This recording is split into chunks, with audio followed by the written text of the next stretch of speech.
terima kasih kami sampaikan. Selanjutnya adalah acara yang ditunggu-tunggu, yaitu materi inti dengan tema Sinergi Orang Tua dan Guru, Kunci Sukses Pendidikan Anak, yang akan disampaikan oleh Coach Misbahul Munir, Direktur Eksekutif Kualitas Pendidikan Indonesia, dan akan dipandu oleh Coach Intan dari Kualitas Pendidikan Indonesia. Waktu dan tempat kami persilahkan.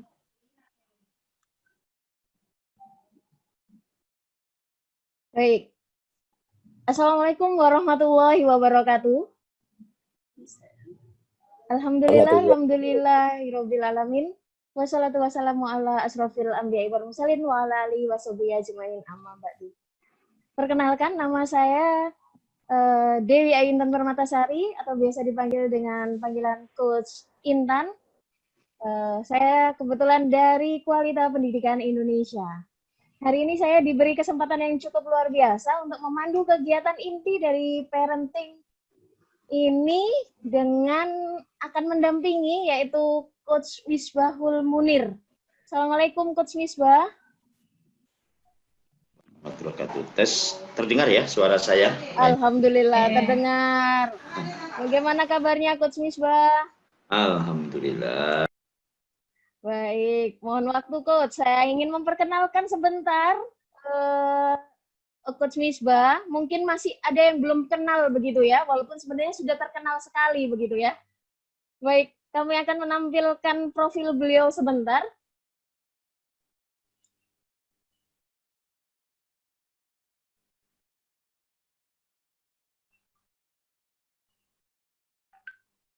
Nah, apakah sudah terlihat belum? Oke, mohon waktu. Baik. Nah, beliau mungkin ada yang sudah tidak asing atau mungkin baru pertama kali. Bisa diperkenalkan, nama beliau adalah Misbahul Munir SPDI. Beliau adalah Direktur Eksekutif dari Kualitas Pendidikan Indonesia.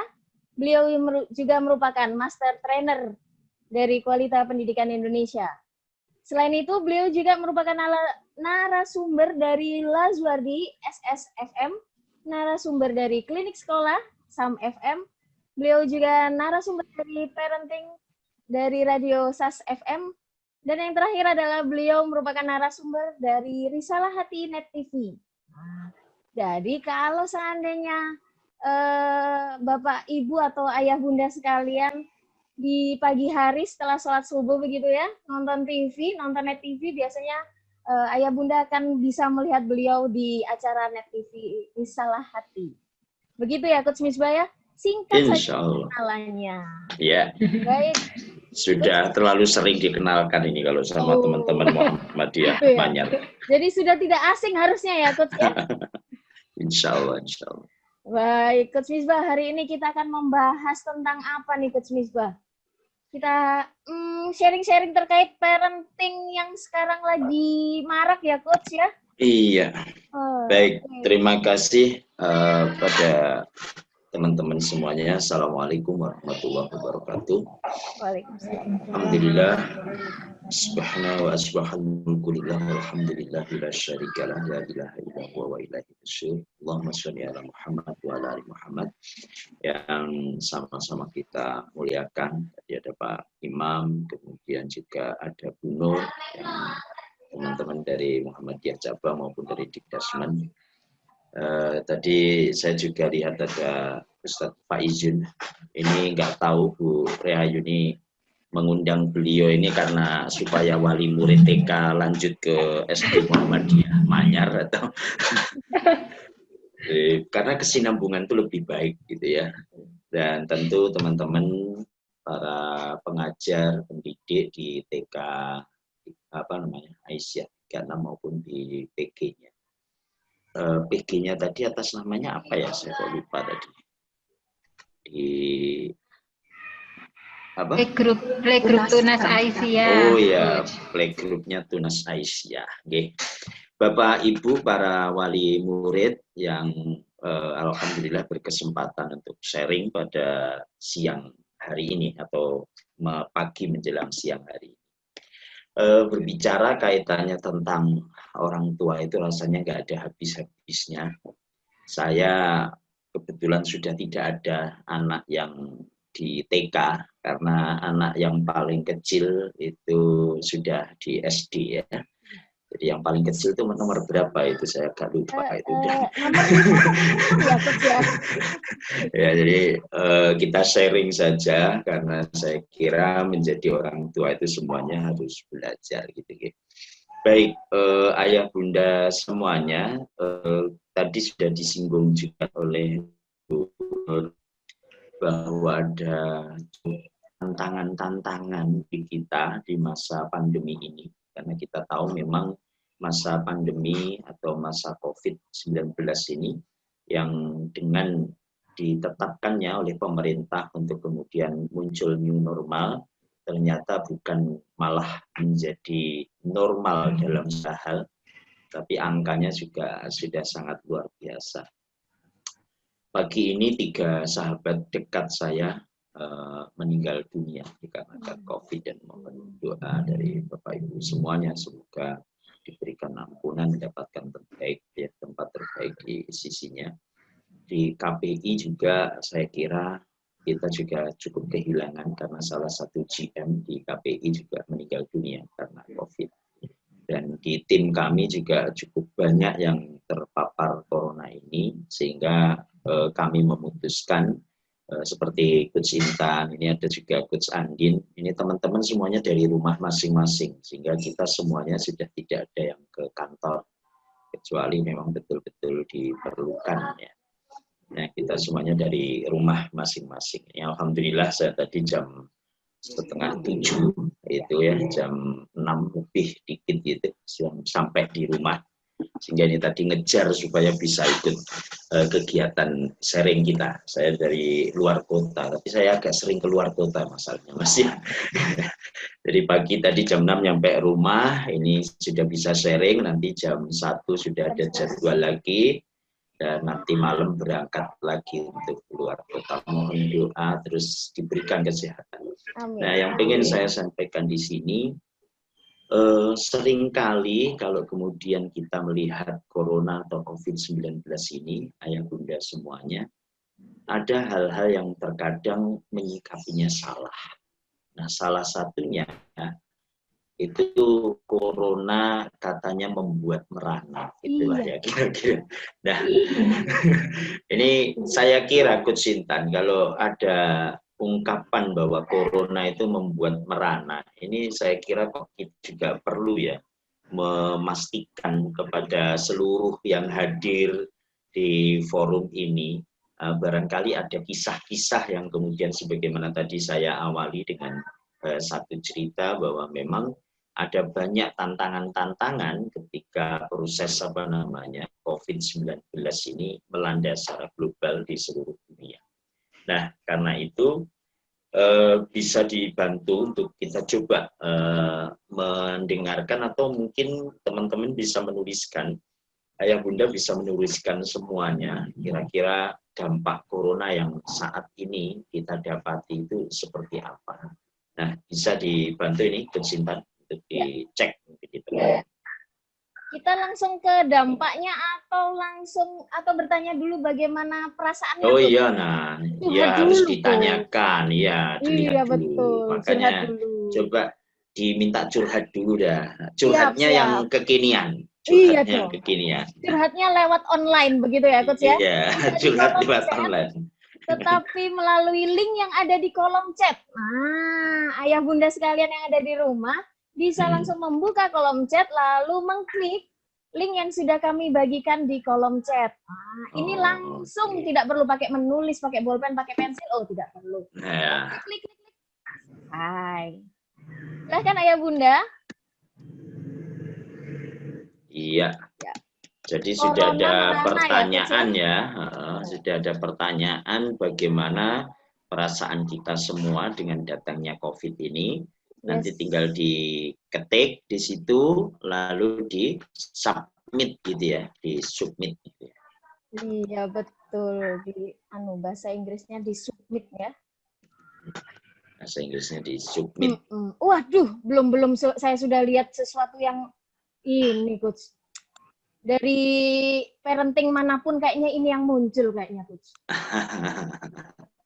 Nah, Iya. sudah terlihat? Sudah mulai muncul ini. Gugup ya. Paranoid. Ada yang khawatir itu ya, ada yang takut. Insyaallah. Ya. Ada ini yang kata-kata yang selalu ada, susah. Oke. Sadar kebersihan tuh, bagus tuh. Jadi waspada, Coach. Sekali. Waspada, betul.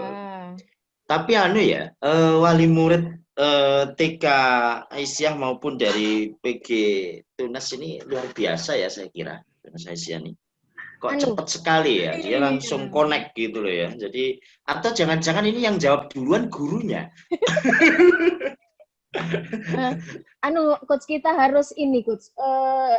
Berprasangka baik begitu. Oh iya, pastilah. Kan bukan sembarangan ini sekolahnya, Coach. Kalau PG Tunas Aisyah maupun TK Aisyah 36 ini saya kira memang sudah sangat cepat ya dalam merespon perkembangan ya. Tuh sudah ada yang ngasih emoticon juga loh ya. Ini jawabannya sudah pakai nangis-nangis sudah ya. Berkaca-kaca. Lebih berhati-hati, mawas diri, ya, makin bersyukur, insyaallah. Ya. Ada yang refleksi diri, Coach. Ya, memang ada perubahan. Kalau dalam kondisi seperti ini ya ada sisi itu. Oke, ini sudah 10% yang menjawab karena baru 10 orang dari 100. Iya, dari 100. Ayah Bunda silakan. Ini targetnya mau sampai berapa ini? Bisa 20% gitu? Bisa. Ini sudah. Jadi caranya sekali lagi Ayah Bunda lihat di chat ya. Di chat itu sudah aja. Ya di kolom chat itu sudah ada www.menti.com. Itu tinggal diklik lalu diisi. Ya, tinggal diklik lalu diisi. Sekali lagi tinggal diklik lalu diisi. Ayo. Ini Mbak Vita udah bantu itu. Ya. Monggo ya Bunda, linknya di atas bisa diklik lalu diisi. Iya, Vita memang ngono kuwi ya. Ya, semakin dekat dengan Allah, insyaallah. Iya, terus ini ada jadi lebih sering beri keluh. Apa ya ini ya? Kayaknya terpotong ini kata-katanya ya, Coach ya. Sudah 15%, bagus ya. Ayo. Ya, baik. Kita coba lihat apakah mampu 20 orang ini. Insya Allah mampu, Coach. Ini sudah 17. Ini sudah 17. Insya Allah. Anak-anak lebih sering main HP, Coach. Oh iya. Tapi itu ada yang menarik juga itu. Bundanya jadi punya banyak kesempatan ya untuk jadi selama ini mungkin bundanya kurang punya kesempatan jadi bunda gitu. Gimana ini ya? Oke. Mungkin ini kali ya, Coach, bundanya kerja begitu ya. Kalau di rumah kan kerja di rumah. Mungkin kayak teman-teman di KPI kan juga bundanya ini ya, Coach, keluar kota begitu dengan guru. Wah, ada ini, mamanya Adek Adiba di kolom chat, Coach, antara sedih. Iya, nggak apa-apa. Mungkin belum menemukan di mana itu, makanya jawabannya juga galau juga itu ya. Antara sedih dan bahagia ini mamanya Diba. 3 orang lagi Coach Sintan. Kalau kita genep 30 berarti kita tutup ini. Ya, 28 tinggal 2 orang lagi nih, Coach. Tinggal 2 orang lagi. Ayo. 29 ya. Ini yang menemukan pada seneng ini ya. Luar biasa. Iya. Ya, alhamdulillah. Sudah 30. Baik, terima kasih. 31, 32 ya. Masya Allah. Ini apa yang agak besar, Coach Sintan? Sedih, khawatir. Sedih, khawatir, waspada, sadar kebersihan, refleksi diri. lebih dekat dengan anak juga Yes. ini ya, juga besar Juga ya. Oke. muncul.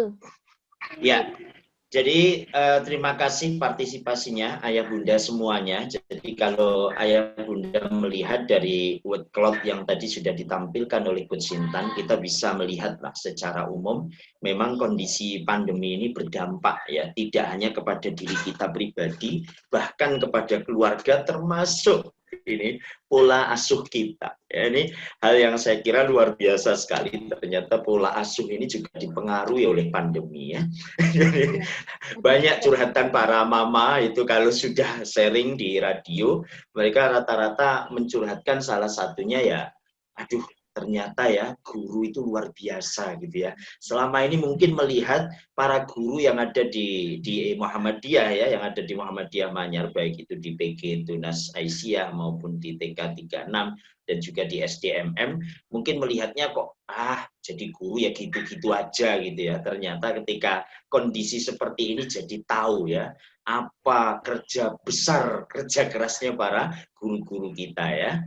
Nah, karena itu saya ingin men-sharingkan pada sesi kali ini pengantar sekilas saja kaitannya tentang masalah corona ini.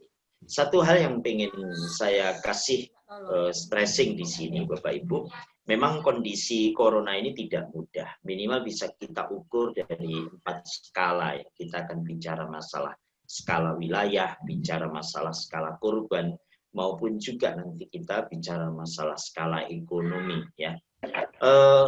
Dan juga tentu aspek sosialnya, karena kalau sudah ekonomi, kemudian korban dan wilayah ini terdampak, pasti membawa pada aspek sosial juga. Anda bisa bayangkan hari ini sudah 216 negara, dan Indonesia ini sudah lengkap di 34 provinsi. Dari 524 kabupaten kota, kita sudah 489, sekitar 83% sudah terdampak semuanya. Nah, secara dunia ini yang juga luar biasa, angkanya akan diprediksi mencapai bahkan bisa mencapai 40 juta jiwa. Sekarang sudah 28,3, di mana yang meninggal sudah hampir 1 juta orang, dan di Indonesia sendiri sudah rekor. Ya, kalau sebelumnya hanya angkanya 2.000, naik jadi 2.500, naik lagi jadi 3.000, sekarang per harinya sudah di atas 3.000 kasusnya, ya, kasus positifnya. Dan ini hal yang tidak boleh disepelekan, karena ternyata membawa dampak ekonomi yang sangat besar sekali.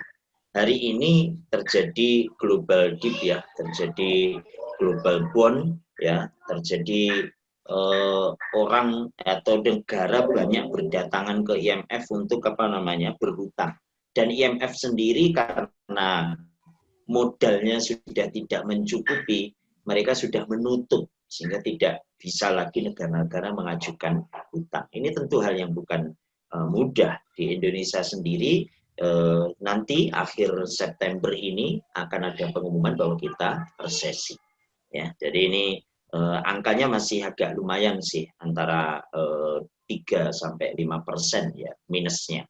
Tapi ini semuanya adalah hal-hal yang betul-betul fakta dampak dari COVID yang hari ini kita dapati. Karena memang dari skala ekonomi, bangunan kita cukup rapuh, sehingga ketika kena dampak krisis itu pasti akan berkepanjangan. Para pakar menyebutkan ketika kami juga diskusi dengan teman-teman di Kadin, itu menyampaikan bahwa untuk aspek ekonomi ini yang paling panjang dampaknya di Indonesia, diprediksi sampai 2030. Nah, ini kan tentu bukan hal yang mudah juga. Nah, PHK saya kira sudah jutaan ya, sudah lebih dari 3 juta orang yang hari ini kena PHK, dirumahkan dan seterusnya, dan ini nanti akan muncul satu tatanan dunia baru. Nah, apa itu yang kemudian bisa kita bahas kaitannya tentang hal ini? Apakah kemudian ini membuat merana tadi? Apakah kemudian kita ketika mendapati kondisi yang tidak mengenakan itu, kita menanggalkan keimanan kita? Ini hati-hati. Bahwa Bapak Ibu semuanya, ujian itu pasti akan mendatang. Ya, walanabluwannakum bisyai'in minal khauf wal-ju' wa naqsin minal amwali wal anfusi was samarat wa basyiris sabirin. Dalam surah Al-Baqarah ini disampaikan bahwa Allah itu pasti akan memberikan balanya kepada kita semua. Jadi bala atau ujian itu akan menimpa, itu sesuatu yang pasti. Ya, apakah bentuknya dalam kaitannya dengan perniagaan, kaitannya dengan cocok tanam, kaitannya dengan bisnis, kaitannya dengan kesehatan, kematian dan seterusnya, itu pasti akan kita dapat. Nah, kenapa? Karena ternyata sifat ujian itu ada 4 ini. Yang pertama adalah bagian dari ampunan dosa. Makanya orang kemudian ketika mendapatkan ujian sakit misalnya, didatangi oleh saudaranya, lantas disampaikan kepadanya, la ba'sa tahurun insyaallah, sudah nggak ada masalah, ya, istighfar dinikmati, itu menjadi penggugur terhadap dosa-dosa kita, pensuci terhadap kesalahan-kesalahan kita. Yang kedua, sifat ujian itu adalah sebetulnya upaya Allah untuk menaikkan derajat kita. Ya, saya sering memberikan ilustrasi, itu ibu saya kalau di rumah mau masak nasi, itu berasnya ditaruh di tempeh gitu ya. Kalau kami nyebutnya tampah itu, ditempeh lalu diinteri. Nah, untuk memisahkan mana batu, mana kerikil, mana kotoran, mana beras murni. Maka sesungguhnya orang-orang yang kemudian diberi sebuah ujian oleh Allah, itu adalah upaya Allah untuk menginteri tadi, menetapkan siapa yang kemudian terpilih, memisahkan yang terpilih betul-betul fokus, betul-betul bersandar kepadanya, dan siapa yang kemudian tidak. Nah, ini ya, sebagaimana kalau anak di sekolah mau masuk SD, mau masuk SMP, mau masuk SMA, itu pasti ada tesnya. Nah, yang ketiga yang menarik, sesungguhnya ujian itu sifatnya pasti sesuai kemampuan hambanya. La yukallifullahu nafsan illa wus'aha. Jadi kalau kita hafal sekali ayat ini, tetapi seringkalinya itu ada istilah ini, Mbak Intan, namanya the power of kepepet. Jadi orang itu kalau sudah dalam kondisi kepepet, tiba-tiba kreativitas, inovasinya itu muncul. Maka sesungguhnya itulah kemampuan kita. Jadi istilahnya kalau gak di kita ini ya, kalau tidak terpojok, ya mentalnya kalau nggak mental tempe gitu ya, diiles-iles ya, diinjek-injek dulu, itu terus baru menjadi tempe. Itulah yang sesungguhnya harusnya kita renungkan, bahwa kita ini punya kemampuan-kemampuan yang terkadang kalau kita tidak dalam kondisi kepepet itu tidak keluar. Ya, dulu ada CPSA ya, satu sistem di mana kebut semalam gitulah kira-kira ya. Jadi kalau mau ujian itu saya termasuk yang mengikuti juga ya itu. Juga. Itu ya dulu ya. Nah, kalau sekarang kan anak-anak sudah nggak perlu gitu ya, cek di Google aja. Nah, yang keempat itu ada jalan keluar. Nah, saya datang ke salah satu guru saya. Jalan keluar itu katanya kalau berbicara kaitannya tentang musibah ayah bunda, itu ada 4. Yang pertama, kesulitannya datang, lalu jalan keluarnya menyusul. Jadi ada kesulitan, lalu kemudian ada jalan keluar. Ini yang pertama. Level yang kedua katanya adalah bersamaan. Jadi dalam dalam kesulitan itu juga ada kemudahan. Nah ini misalnya ayatnya ya, inna ma'al usri yusra, karena sesungguhnya bersama kesulitan itu ada kemudahan. Ini contohnya lah, ketika kita ngalami masa pandemi ini, kemarin Mbak Vita ya, Ustadz Faizun itu cerita, teman-teman yang di SDMM ketika awal-awal ini kami sharing dengan teman-teman di SDMM, itu ternyata ya menggunakan Zoom itu pada akhirnya semuanya menjadi bisa ya karena pandemi ini. Ya, penguasaan banyak aplikasi bisa karena COVID ini. Nah, ini bersama kesulitan ada kemudahan. Nah, yang ketiga, di dalam kesulitan itu ada kemudahan. Makanya kadang orang Jawa itu menarik, Gursinta. Tiba ngono kuwi sik enek ungkapan. Untung, nah gitu ya, untungnya gitu. Itu sehingga di dalam kesulitan sendiri itu ada kemudahan. Nah yang keempat ini yang makom tertinggi menurut saya, itu adalah kesulitan atau ujian yang datang itu adalah kemudahan. Jadi karena ayatnya juga jelas, boleh jadi apa yang menurut kita tidak baik di sisi Allah itu adalah sebuah kebaikan.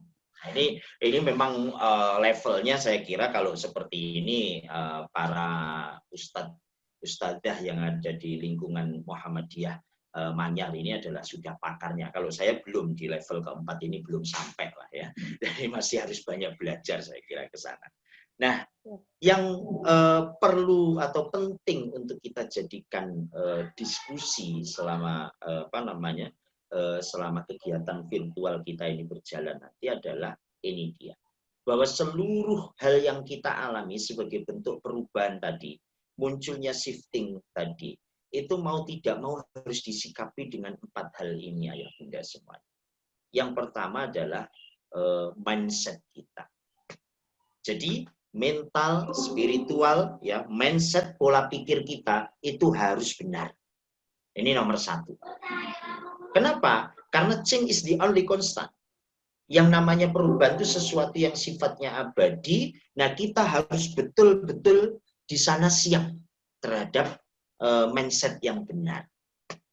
Ini contoh nanti kita akan diskusikan. Mindset yang hari ini harus kita tata lagi.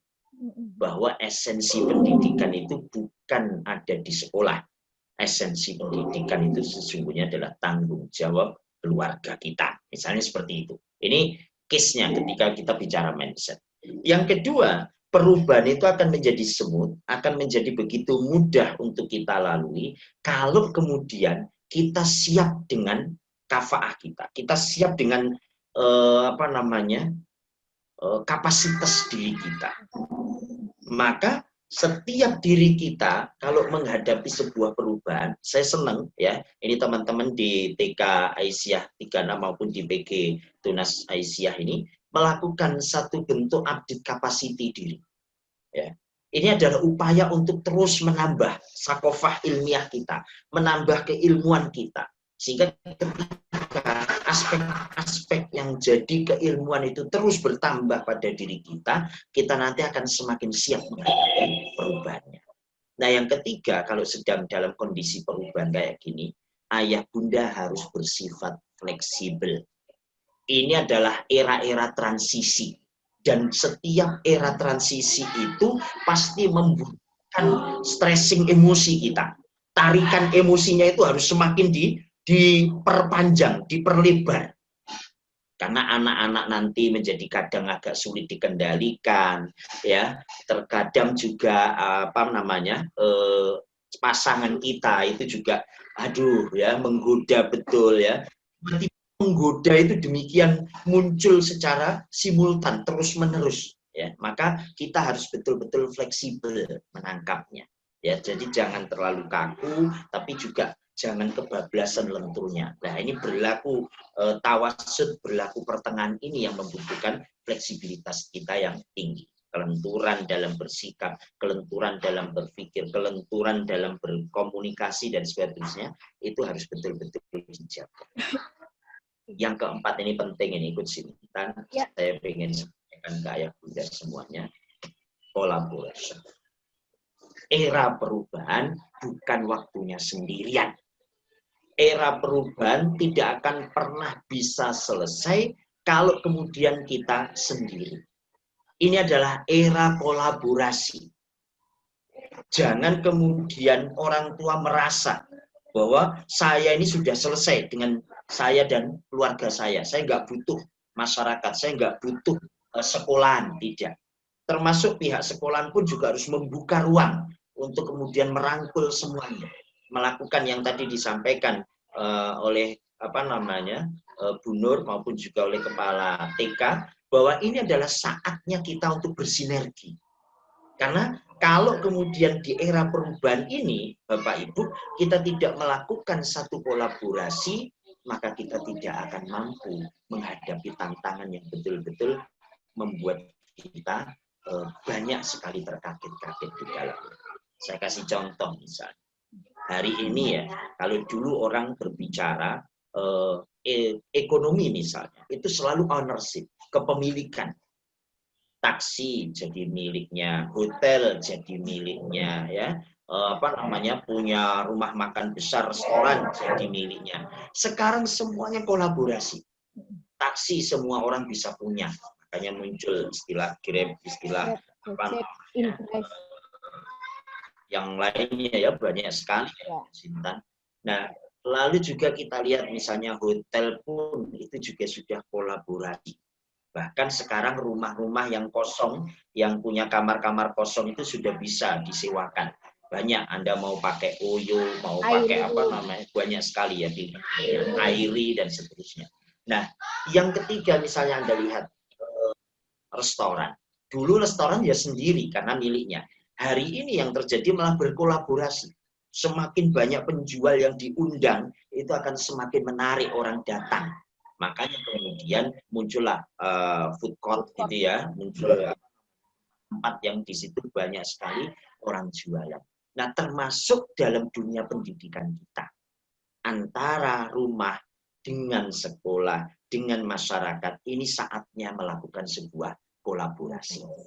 Dan kolaborasi itu terjadi karena dua hal. Satu, percaya diri. Yang kedua, rendah hati. Saya ulangi Bapak Ibu, kolaborasi itu akan terjadi karena dua hal. Satu, percaya diri. Dua, rendah hati. Kalau percaya dirinya yang mendominasi, ya nggak bisa kolaborasi. Tapi kalau rendah hatinya juga yang terlalu dominan, Anda akan terzolimi. Maka di sini, sekali lagi, ini harus ketemu. Jalin kelindan antara percaya diri dengan rendah hati itu harus berjalin kelindan. Berhadapan dengan guru-gurunya, kita tetap rendah hati menghormati. Tetapi kita juga sangat percaya diri ketika diminta untuk kemudian melakukan aktivitas-aktivitas di rumah yang itu selaras dengan sekolah dan seterusnya. Nah, ini kalau kemudian intens dengan komunikasi yang baik, ini akan menjadi indah.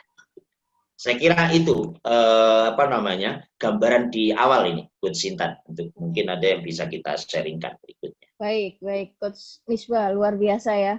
Pertama kita memang di masa-masa sulit ya, Coach Misbah ya, kita tidak bisa berdiri sendiri begitu ya, Coach Misbah ya. Tapi kita harus bergandengan tangan mungkin ya antara di rumah orang tua dengan guru begitu untuk kehidupan anak-anak yang jauh lebih baik.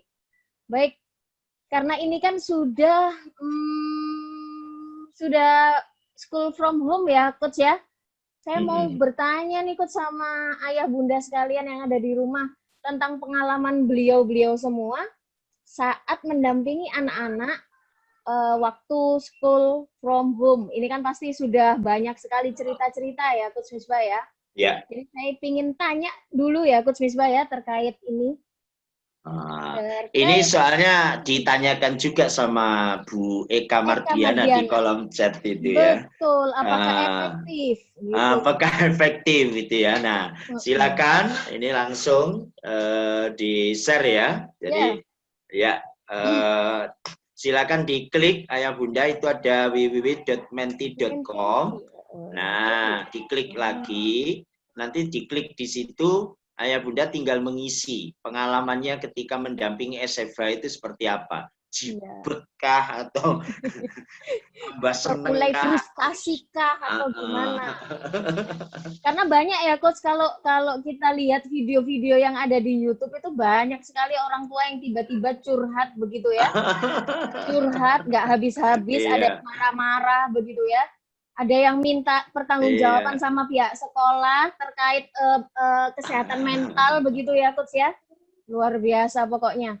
Namanya biasanya kerja, ngurusin segala hal yang ada di kantor, tiba-tiba harus ngurusin anak-anak yang ada di rumah. Mana lagi anaknya nggak mau nurut katanya. Gara-gara lebih nurut sama gurunya. Kan? Iya. Nah, ini sudah kita mulai coba nampak ini. Siapa yang sudah menjawab? Ya. Sintan. Nah, oke.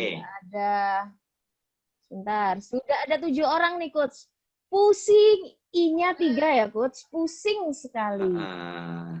Iya. Gurunya sabar ternyata. Maksudnya dia pengen nyampaikan ternyata gurunya lebih sabar ya. Anda bisa bayangkan itu. Di sekolah itu satu kelas ada 7, 10, sampai 25 anak. Lalu ayah bunda itu di rumah rata-rata paling punya anak 2, 3 gitu ya. Kecuali saya ya sampai 7 gitu ya. Nah, artinya ini kan betul-betul nggak mudah ini gitu loh ya. Ini hal yang saya kira nggak mudah untuk kita dapati. Oke. Nah, ini Ya. ada kata-kata yang menarik nih, Coach. Apa ini? Menantang. Menantang. Luar biasa. Orang tua lebih galak. Oke. Nggak sabaran. Oh, ini nyambung ini kayaknya. Ya Anak Allah. sulit dikendalikan. Ini padahal anaknya sendiri loh, Coach. Iya, betul. Itu kalau anaknya orang lain mungkin lebih mudah dikendalikan. Betul. Menguras emosi, I-nya banyak ini, Masya Allah. Ada kata-kata yang keren ini, Coach, di tengah-tengah. Perlu beli pabriknya sabar. Bukan hanya beli sabarnya, tapi pabrik. Masya Allah. Waduh, ada yang curhat, Coach. Nostalgia masa sekolah ya. Iya, ada yang curhat, Coach. Di kantor lebih seru katanya. Aduh. Ini stres ya karena diganggu adiknya ya. Nggak tahu betul nih, pusing gitu ya. I-nya juga panjang ya. Ya Allah. Orang tua lebih galak. Ternyata sulit juga ya. Saya kok sering istighfar. Alhamdulillah Ibu. Orang-orang itu istighfar ya. Orang-orang itu istighfar untuk minta ampunan kepada Allah. Ibu-ibu ini kelihatannya istighfar untuk nyuwok anaknya ya. Bukan istighfar untuk minta ampunan tapi nyuwok. Iya, betul. Tahu nyuwok ya. Apa ya? Bahasa Indonesianya apa ya, Coach? Enggak. Kita kan masih di Jawa ini ya, jadi pasti tahu maksudnya apa ya. Paham lah ya. Iya. Oke. Bosan kapan masuk, Coach? Iya. Nanti kalau sudah aman, Bunda, sabar ya, Bunda. Oke, lebih dekat dengan anak. Oh, ini mulai positif ini. Saya mau cari yang positif lagi, Coach. Ada itu dari apa ini? Ini mungkin mamanya Ukasah ya dari PG Tunas Aisyah ini. Seru banget loh belajar bareng anak di rumah gitu ya. Iya, ini asik apalagi anaknya masih 1, asik ya. Kalau anaknya 5, kalau 7, kalau 5 terus gadgetnya cuma 3. Sudah nggak asik, Bunda. Belum lagi nanti kalau ada tukang bakso lewat. Aduh, belum. Iya, alhamdulillah ya. Sudah 22 nih, Coach. Oke, saya kira ini sudah punya gambaran, Coach Intan. Terima kasih. Ayah bunda semuanya luar biasa ini sharingnya ya. Saya senang lihatnya ya. Jadi selama saya di rumah itu istri sudah mulai bolak-balik WA kalau saya lagi di luar kota ya. Karena biasanya kami telur gitu itu apa namanya 1 kilo itu bisa untuk 3 hari gitu ya. Sekarang 1 hari itu sudah 2 kilo gitu ya. Karena memang luar biasa anak-anak itu semuanya dipakai gitu ya. Jadi pemborosan terjadi di mana. Oh iya betul. Terutama di dapur ya. Ini hal yang menarik saya kira. Iya, Bu tadi ya apa namanya? Saya menyampaikan Bu Eka Mardiana tadi bagaimana kaitannya efektivitas dalam proses pembelajaran yang via online ini. Nah tentu ini adalah yang tadi sudah saya sampaikan Bunda Eka, bahwa ini adalah masa-masa shifting. Anda bisa bayangkan Mendikbud sudah menyampaikan bahwa PJJ, pembelajaran jarak jauh itu akan dipermanenkan. Nah ini nanti akan menjadi bagian dari menu-menu. Nah saya mungkin ini ada Bu Nur, kemudian ada Ustadz Faizun, ada Bu Rehayuni dan teman-teman di pendidik di MM.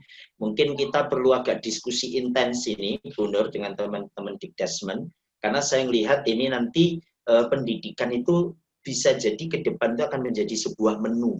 Sebagaimana kita masuk ke Rumah Padang. warung ya, warung makan Yes, Padang yes. gitulah ya. Anda mau menu apapun itu tersedia. Nah, salah satu menu yang kita harus siap itu adalah menu dengan online tadi. Ya, PJJ pembelajaran jarak jauh itu sebetulnya kalau di luar negeri sudah dari beberapa puluh tahun yang lalu ya. Guru saya salah satu dokter di Gontor sana itu sekitar tahun 2008 dia itu kuliah di Universitas Malaya, Malaysia, dan itu juga posisinya di Indonesia saja. Ya, jadi tidak terus harus datang ke sana. Nah, ini saya kira hal yang menarik untuk kemudian nanti kita bisa diskusikan. Jadi, menurut saya, apakah kemudian pertanyaannya efektif dan tidak efektif, itu kembali kepada pilihan menu di kita. Ada orang-orang yang merasanya, oh, udah boarding saja, anak masuk di pondok selesai. Ada yang ternyata malah pengennya blended, campur aja nih, dikomben, sebagiannya masuk, sebagiannya online. Atau ada yang malah ini jadi kesempatan nih, saya bisa full dengan anak-anak di rumah dan seterusnya. Nanti saya akan memerankan fungsi yang di sini, sementara untuk aspek knowledge dan kognitifnya, saya serahkan ke sekolah dengan online learning-nya. Misalnya seperti itu. Nah, ini bagian-bagian dari pilihan nantinya. Dan kita akan dipaksa menuju ke sana. Nah, lalu dari Bu Dr. Andani Nuryani, ini ikut Sintan, saya membacakan biar nanti tidak kehilangan. Banyak hikmah dan perubahan di balik COVID, sebagai pendidik perlu kesiapan untuk menghadapi tantangan. Nah, apa ini perubahan, menghadapi perubahan ini yang betul-betul perlu kita siap untuk menghadapinya. Tadi sudah saya sampaikan, Bu Nini, di depan ada slide tadi 4 ya. Satu, mindset-nya ditata. Ya, yang pertama mindset-nya ditata. Ini penting sekali karena segala sesuatu itu dimulai dari pemikiran kita. Kalau mindset kita salah, pola pikir salah, maka perilaku kita akan salah. Maka tata dulu mindset-nya. Bahwa perubahan itu sesuatu yang niscaya. Anda suka nggak suka akan tiba, gitulah kira-kira. Maka apa ini? Keterbukaan, ya. Prinsip-prinsip itu harus muncul, ya. Lalu senantiasa tidak pernah merasa puas, ya, tidak pernah merasa matang, terus keinginan belajarnya tinggi, menjadi betul-betul pembelajar sejati, lalu terus bersinergi atau berkolaborasi. Itu tolong dilakukan kalau masa-masanya perubahan seperti ini. Lalu ini dari Pak Zidan, ya, ini atau dari mamanya Zidan Arkam Ramadan. Tips belajar di rumah agar anak tidak jenuh dan bersemangat dalam proses mengerjakan tugasnya. Nggih, tenang nggih, setelah ini kita akan masuk ke situ ya. Sabar. Dari mamanya Adiba tadi membutuhkan kesabaran ekstra kalau mendidik anak di rumah. Saya juga bekerja ya, lalu di rumah juga harus belajar ya. Kemudian kalau bad mood, anaknya nggak mau belajar, kurang maksimal, ya terus seperti apa? Nggih. Ini kita akan diskusikan ya. Kalau dari ayah Nasir Bilal bin Rab, penuh dengan challenge, menyinkronkan kesabaran orang tua dengan moodnya anak, harus balance begini. Luar biasa. Baik. Saya akan memulai dari yang pertama ini. Ini ayah bunda, saya pengen betul-betul ini jadi catatan. Karena ini bicara di aspek mindset-nya Coach Sintan dan juga Coach Andin dan teman-teman semuanya. Ayah bunda semuanya, ini hal yang terkadang seringkali kita remehkan. Orang semuanya tahu, tetapi seringkali kita remehkan. Dengan apa? Tidak pernah serius membicarakan. Saya ulangin. Keinginan atau tujuan kita berkeluarga itu seringkali kita merasa ini sebagai bentuk permakluman. Ya udahlah, ya namanya keluarga pasti tujuannya ke sana. Hati-hati. Karena peremehan yang kita lakukan tadi, ini menjadi catatan besar. Salah satunya, hal ini jarang kita diskusikan secara intens dengan pasangan, termasuk dengan anak-anak kita. Saya pengen nanti setelah ini, ayo merenung, ya, kemudian temui pasangannya. Ya, ini kan banyak saya lihat para bunda yang hadir di forum ini, ya. Lalu dudukkan itu, paksa suami kita duduk gitu ya. Lalu terus tanya, apa tujuanmu menikahi? Itulah kira-kira ya. Kenapa engkau dulu memilihku, gitu ya. Nanti diskusi ya. Orang enak lioni awakmu tok. Nah, itu diskusi ya. Walaupun anaknya sudah 3, tetap ditanyakan, Coach. Loh, harus. Karena ini sekali lagi ini yang akan mendrive kita. Jadi dalam bahasa agama itu inilah separuh dari agama. Imam Asy-Syafi'i itu sampai menyampaikan bahwa separuh dari agama kita itu sebenarnya di sini. Innamal a'malu binniyah. Ya bisa bayangkan ini. Ahimmahnya kayak seperti itu. Pentingnya itu seperti itu. Kalau kita tahu bahwa pentingnya seperti itu, tetapi seringkali kita dalam berkeluarga, hal yang mendasar, yang esensi, yang pondasi, yang penting, itu tidak kita diskusikan.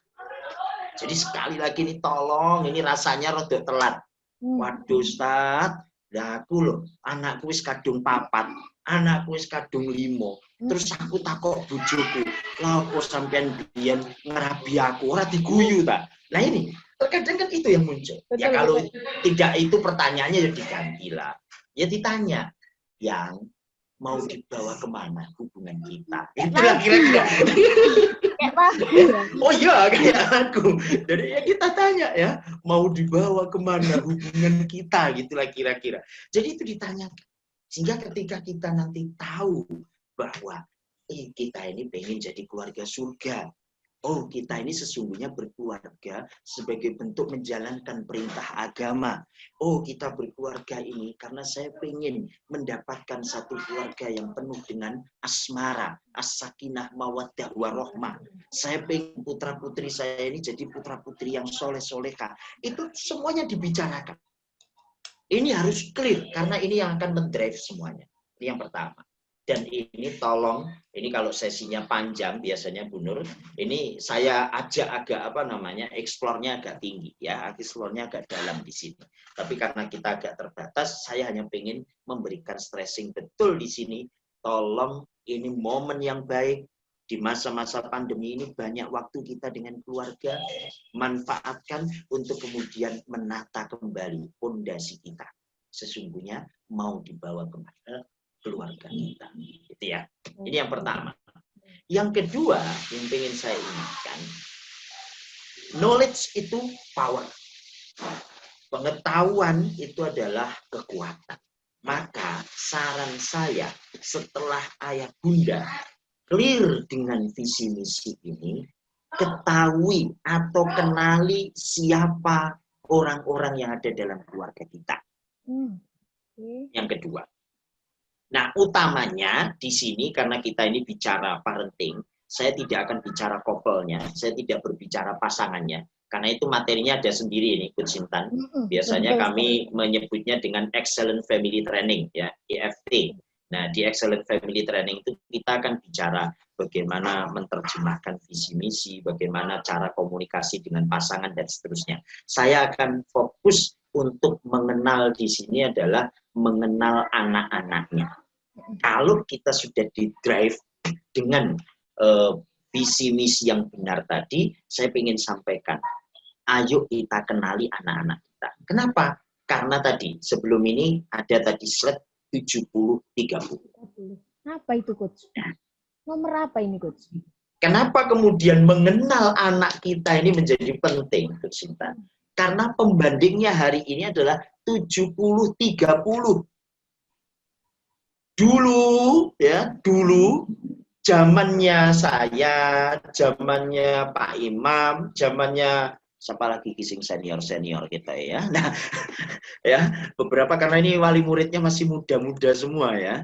Dulu ya, mungkin zamannya Bu Yuni juga ya. Dulu zaman-zaman kita, orang tua itu punya peranan 70% dalam pendidikan. Saya ini menjadi produk yang sampai membaca Al-Quran, sampai belajar dan seterusnya, itu senantiasa didampingi oleh orang tua. Sampai era itu berubah tahun 90-an, muncullah konsep full day. Ya termasuk Ustadz Faizun ini, SDMM ini, ya muncul konsep full day itu merubah semuanya. Apa yang dirubah?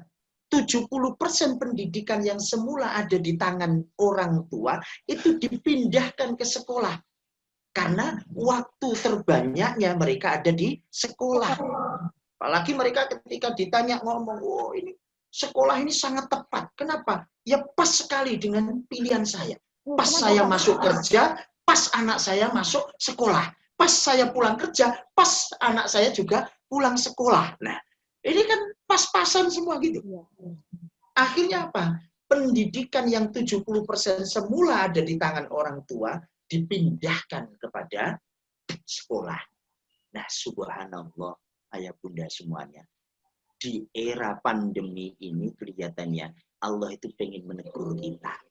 Salah satu yang ditegur oleh Allah, dikembalikan lagi bahwa esensi pendidikan itu ada pada kita sebagai orang tua. Nah, ini penting. Maka kalau kita tahu bahwa 70% pendidikan anak itu ada di tangan kita semuanya. Dan kalau ayah bunda nanti membaca teorinya Brunner, teorinya Marzano, ini Coach Andin, ahli psikolog ya, psikologi di KPI juga ada dalam forum ini ya, di forum kita ini. Mbak Andin sangat menguasai bahwa dalam teorinya Brunner itu kalau kita melihat develop perubahan di aspek apa namanya sikap maupun kompetensi anak di usia PAUD ya, anak di usia pendidikan anak usia dini ini, anak di usia dini antara 0 sampai 6 atau 7 tahun ini itu 80%-nya adalah sikap. 10%-nya keterampilan, 10%-nya pengetahuan. Saya ulangi ya. Brunner itu menyampaikan 80%-nya adalah sikap, 10%-nya keterampilan, 10%-nya pengetahuan. Nah, nanti Anda lihat, Anda cek itu pendapatnya Brunner itu ayah bunda semua. Maka dari situ kita akan tahu bahwa 70% yang dalam pandemi ini dikembalikan oleh Allah kepada kita. Maka disitulah peran terbesar orang tua untuk make sure ketuntasan sikapnya. Utamanya untuk anak-anak kita yang di usia dini ini. Anda harus tuntaskan itu dulu. Jangan bicara aspek kognitif dan seterusnya. Maka mau tidak mau Anda harus kenal siapa anak kita ini. Saya kasih contoh ini. Ketika berbicara individu anak, seluruh pakar nanti dilihat. Anda buka kitabnya Tarbiyatul Aulad karangannya Profesor Dr. Nasi Ulwan. Nanti Anda buka ya tulisan-tulisannya Erik Erikson. Anda buka tulisannya John Piaget. Anda buka juga nanti tulisannya Sigmund Freud. Nanti Anda akan dapati semua menganggap bahwa anak itu adalah individu dewasa yang kecil. Nah, seringkali kita melihat anak itu sesuatu yang tidak tampak. Saya kasih contoh ya. Saya ini suami dari seorang istri yang kemudian juga ayah dari beberapa anak yang tadi sudah disampaikan. Anak saya memang banyak. Itu kalau saya pulang ke rumah, ketemu dengan ibu saya itu mandang saya ya masih anak. Nangkep ya maksud saya? Nah, ini hati-hati ini. Ya, kalau kita tidak tepat nanti, kita tidak melihat bahwa ini adalah individu yang sesungguhnya ada. Ini sesuatu yang ada. Sehingga ketika kita nanti menilai kasus, menilai tadi misalnya anaknya sulit dikendalikan, moodinya kadang muncul, apalagi ya macam-macam yang tadi dikeluhkan, itu adalah tidak bisa kita hanya melihatnya satu sisi. Pas moodinya hilang, pas mainnya nggak bisa dikendalikan, pas goda adiknya atau adiknya goda kakaknya, pas saling pukul itu saja yang kelihatan. Tidak. Kita harus melihatnya itu komprehensif. Saya biasanya kalau ngomong dengan Mbak Intan dan juga Mbak Andin di KPI itu, kita harus punya helikopter view. Ya, Anda harus betul-betul menarik. Kalau Anda di di sebuah helikopter itu ayah bunda, Anda akan bisa melihat banyak sisi. Oh, sudut pandangnya menjadi luas. Betul. Sehingga kenapa? Karena ini nanti hal yang sangat penting. Setiap kali ada proses gangguan, baik itu di aspek pertumbuhan, baik itu di aspek perkembangan, itu pasti ada kaitan, korelasinya. Tidak bisa berdiri sendiri. Ini yang penting. Maka nanti ayah bunda cek dulu. Yang pertama di learning state development. Anda pastikan dulu. Ini anak baru mencoba untuk beberapa keterampilan perkembangan, baik pertumbuhan maupun perkembangannya. Nanti akan Anda lihat, misalnya ini contoh. Ada adik usia 3 tahun, kakaknya sedang belajar, adiknya ngusili. Ya, bukunya diambil gitu ya, atau kadang kita itu wis dampingi kakak agak dengan nggak enak hati, lalu kita sambil nata nata baju di lemari, tiba-tiba anak kita yang 3 tahun itu ikut datang, lalu baju yang sudah kita tata itu diambili satu-satu. Nah itu kan sampai bisa berubah jadi mak lampir kabeh, ya. Ada akan langsung teriak-teriak, terus mau istighfar, astagfirullah, tapi ngomong astagfirullah yang nyentak-nyentak ya bodoh ya. Ya itu bukan meminta ampunan kepada Allah ya. Itu namanya umpatan. Ya Allah, ini kan bodoh. Nah kalau kita meminta itu kan ya Allah, ya itu Allah, kan benar. Nah ini ya Allah, itu apa jenenge? Itu loh ya. Nah, ini yang akan muncul. Padahal kita tahu itu adalah learning state develop yang sedang diuji coba oleh anak kita. Ini penting ini catatannya di situ. Sehingga kadang kita tidak sadar. Sehingga ketika anak itu sedang practicing state development-nya, dia sedang mencoba untuk beberapa keterampilan yang dia kuasai. Lah terus kita itu mengkatnya, ya selesailah. Kapan dia akan belajar? Maunya kita itu kan Masya Allah, Jeng, ya ketemu Bu Nur itu terus cerita, ya Allah Bu Nur, putraku itu yang ini, yang di PG Tunas Aisyah. Kenapa Bu? Nek tak suruh duduk-duduk, tak suruh makan-makan, tak suruh tidur-tidur, ikut dudu anak boneka. Jadi ya gak mungkin. Wah, namanya anak itu ya, dia akan tadi learning state-nya sedang berkembang, lalu practicing state-nya itu juga sedang berkembang. Nah, disinilah kita harus mawas di situ. Sampai nanti mastery state development-nya itu sudah berkembang. Saya kasih contoh misalnya, Coach Intan. Ya. Saya tadi sharing dengan Mbak Andi. Misalnya bicara kaitannya tentang anak berjalan saja. Anak berjalan itu learning state mulai dari apa? Dia mulai bisa tengkurap atau miring. Dari miring mulai bisa tengkurap. Dari tengkurap mulai ongkong-ongkong. Ya, ongkong-ongkong itu dia tidak bergerak tapi bokongnya maju mundur, maju mundur, maju mundur. Lalu mulai kemudian merangkak. Setelah merangkak mulai dari terantanan, berdiri. Setelah terantanan berdiri mulai berjalan. Setelah berjalan bisa lari. Ini adalah mastery state development-nya. Dan hati-hati ayah bunda. Kalau tiba-tiba anak Anda tengkurap, setelah tengkurap langsung bisa berdiri lari, hati-hati. Itu banyak faktor. Iso mergo kelebon jin. Wong masang kemurep kok tiba-tiba melayu. Itu bisa jadi ini nanti ada ketidaktuntasan. Karena ketuntasannya harus itu tadi. Maka Anda itu jangan, kadang orang tua itu gini, anakku lebu, songko murid langsung iso melaku, wis ora berangkang-berangkang, bangga. Itu salah. Dalam konteks teori pertumbuhan dan perkembangan, itu tidak sesuai dengan mastery state development. Makanya sampai nanti kalau masuk di sekolah PG Tunas Aisyah, termasuk juga nanti ketuntasannya di TK Aisyah 36, anaknya itu diajari berangkang. Saja nggak bisa.